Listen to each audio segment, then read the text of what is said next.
আপনারা জানেন যে প্রতি সপ্তাহে আমাদের দলের চেয়ারম্যান এবং গণপ্রজাতন্ত্রী বাংলাদেশ সরকারের প্রধানমন্ত্রী তিনি বিভিন্ন জেলা, উপজেলা, পৌরসভার নেতৃবৃন্দের সাথে বৈঠক করছেন, অর্থাৎ তৃণমূলের সাথে তিনি বৈঠক করছেন প্রতি সপ্তাহে বৃহস্পতিবার এবং শনিবার। আগে শনিবারই করতেন, এখন বৃহস্পতিবারও করছেন। আজকে কিছুক্ষণ আগে সন্ধ্যা থেকে শুরু হয়েছে, মাগরিবের পর থেকেই এই মতবিনিময় সভা, এই বৈঠকটি। এখানে প্রধান অতিথি ছিলেন প্রধানমন্ত্রী, মাননীয় প্রধানমন্ত্রী। তার সামনে আজকে দুটি জেলা, পাবনা এবং চাঁপাইনবাবগঞ্জ, দুটি জেলার অন্তর্ভুক্ত উপজেলা, পৌরসভা প্রেসিডেন্ট, সেক্রেটারি বা আহ্বায়ক সদস্য সচিবরা উপস্থিত ছিলেন। তারা মত বিনিময় সভায় বক্তব্য রেখেছেন। তারা বিভিন্ন প্রসঙ্গ এবং সাংগঠনিক যে বিদ্যমান পরিস্থিতি, সেই পরিস্থিতি নিয়ে তারা আলোচনা করেছেন। এবং প্রারম্ভিক বক্তৃতায় আমাদের প্রধানমন্ত্রী তিনি বলেছেন যে আগামী যে নির্বাচন, যেটা স্থানীয় সরকার নির্বাচন, সেই নির্বাচন যাতে দলের পক্ষ থেকে, দল তো সমর্থন করবে, অর্থাৎ দলীয় প্রতীকে তার নির্বাচন হবে না। সেখানে তৃণমূলের যে ইউনিটগুলি আছে, অর্থাৎ ইউনিয়ন কমিটি, উপজেলা কমিটি, এরা বসে তারা একজন প্রার্থী ঠিক করবেন এবং সেই ক্ষেত্রে জেলা যদি জেলার সহায়তা নিয়ে তারা বসে এটা ঠিক করবেন এবং একজন সমর্থিত ব্যক্তির বাইরে যেন আর অন্য কোনো প্রার্থী না হয়, সে ব্যাপারে তারা সামগ্রিক প্রচেষ্টা গ্রহণ করবেন। এই বিষয়টি অত্যন্ত শক্তভাবে তৃণমূলের যে নেতাকর্মী যারা ছিলেন দুই জেলার, তাদের সামনে তিনি বলেছেন এবং বলেছেন যে সরকার তো দলীয় সরকার, বিএনপি সরকার বা বিএনপি জোটের সরকার। তো এই সরকার যে সামাজিক সুরক্ষা, উন্নয়নমূলক নানাবিধ যে কর্মসূচি পালন করছেন, সেই কর্মসূচিগুলি দল যদি সুসংগঠিত থাকে, দলের নেতা কর্মীর মধ্যে যদি আন্তঃসম্পর্ক অত্যন্ত সুদৃঢ় থাকে, তাহলে এই যে যথাযথ যে পদক্ষেপগুলো তিনি নিয়েছেন বা যে কর্মসূচিগুলি বাস্তবায়ন হচ্ছে, সেগুলি তারা জনগণের সামনে তুলে ধরবে। কারণ নেতাকর্মীরা যদি সচেতনভাবে সেগুলো তুলে না ধরেন, তাহলে আসল যে কর্মকাণ্ড, সরকার যে সামাজিক সুরক্ষামূলক কর্মকাণ্ড অথবা উন্নয়নমূলক কর্মকাণ্ড, আমাদের যে সীমিত সম্পদ, সেই সম্পদকে ব্যবহার করেই যে তিনি কাজ করছেন। কারণ তিনি বলেছেন যে এই যে বিগত সরকার লুটপাটের সরকার ছিল, টাকা লুটের সরকার ছিল, টাকা পাচারের সরকার ছিল, দুর্নীতির সরকার ছিল, মহাদুর্নীতির সরকার তারা প্রতিষ্ঠিত ছিল।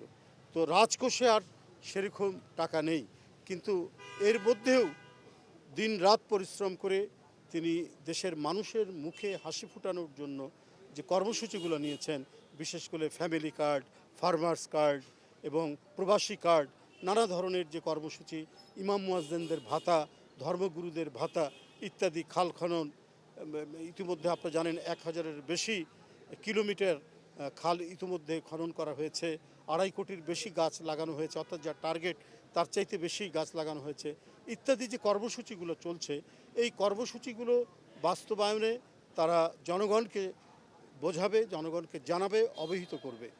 এইটা হলো নেতাকর্মীদের কাজ, সেটাও তিনি বলেছেন। আর মূলত হচ্ছে স্থানীয় সরকার নির্বাচন আগামী যখনই নির্বাচন কমিশন ঘোষণা করবে, সেই ঘোষিত তারিখ অনুযায়ী যাতে তৃণমূলে বিশেষ করে ইউপি চেয়ারম্যান পদে একজন প্রার্থী হবে, একজনকেই দল সমর্থন করবে, সেইখানে যাতে কেউ সেটিকে অতিক্রম করে অথবা সেই নিয়ম বা শৃঙ্খলা ভেঙে একাধিক প্রার্থী যাতে না হয়, সেই ব্যাপারে কড়া বার্তা তিনি দিয়েছেন।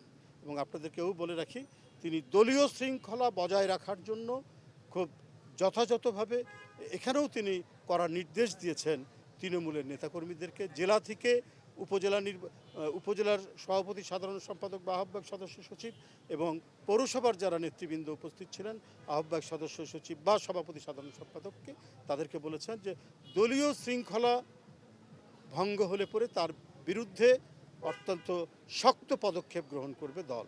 সেই ব্যাপারে তাদেরকে সতর্ক থাকতে বলা হয়েছে এবং কোনোভাবেই দলীয় শৃঙ্খলা, দলীয় নীতিমালা এর বাইরে তারা যেতে পারবে না এবং দলের কোনো পর্যায়ের নেতাকর্মী অনৈতিক কোনো কর্মকাণ্ডের সাথে যুক্ত থাকতে পারবে না। এই বিষয়ে দলের চেয়ারম্যান এবং মাননীয় প্রধানমন্ত্রী তিনি দুই জেলা থেকে যারা এসেছেন নেতারা, সেই নেতাদেরকে তিনি এই বার্তাগুলো দিয়েছেন। এই হলো মূল বিষয়। ধন্যবাদ। আমার কোনো অধিভূতি নাই। আমি এর আগেই বলেছি যে যদি আমাকে দায়িত্ব দেওয়া হয়, আমার মধ্যে দুটি আছে। একটা হচ্ছে একটু একটা গর্ব হয় যে আমাকে এই পদ দেওয়া হয়েছে, আমি যদিও এটার যোগ্য নই, এর জন্য আমার আনন্দ হয়, আবার ভয়ও হয় যে আমি এটা ঠিকমতো দায়িত্ব পালন করতে পারবো কি, এই বোধটাও সবসময় কাজ করছে। তো আমার যারা এখানে মানে সহকর্মীরা রয়েছেন, তাদের প্রত্যেকেরই সমর্থন নিয়ে, তাদের সহযোগিতা নিয়ে, তারা ইতিমধ্যে সহযোগিতা করেছেন, আমার সাথে যারা এখানে রয়েছেন প্রত্যেকেরই সহযোগিতা করেছেন, এবং আমি আশা করি তাদের সহযোগিতা নিয়ে আমি সামনের দিনগুলো আমার উপর অর্পিত যে দায়িত্ব আসবে, আমাদের চেয়ারম্যান যে দায়িত্বগুলো দিবেন, যে কাজগুলো করতে পারবেন, সেটা যাতে সুচারুভাবে করতে পারি, সেটাই হচ্ছে আমার মধ্যে এখন সবচাইতে মানে বড় ভয় বলতে পারেন, এটাও একটা অনুভূতি বলতে পারেন যে আমি ওইটা ঠিকমতো পালন করার চেষ্টা করব। সেই ক্ষেত্রে যাতে আল্লাহ তাআলা যেন আমাকে সাহস শক্তি দেন। ধন্যবাদ। রিজভী ভাই আপনাকে অভিনন্দন। আপনাকেও অভিনন্দন, ধন্যবাদ।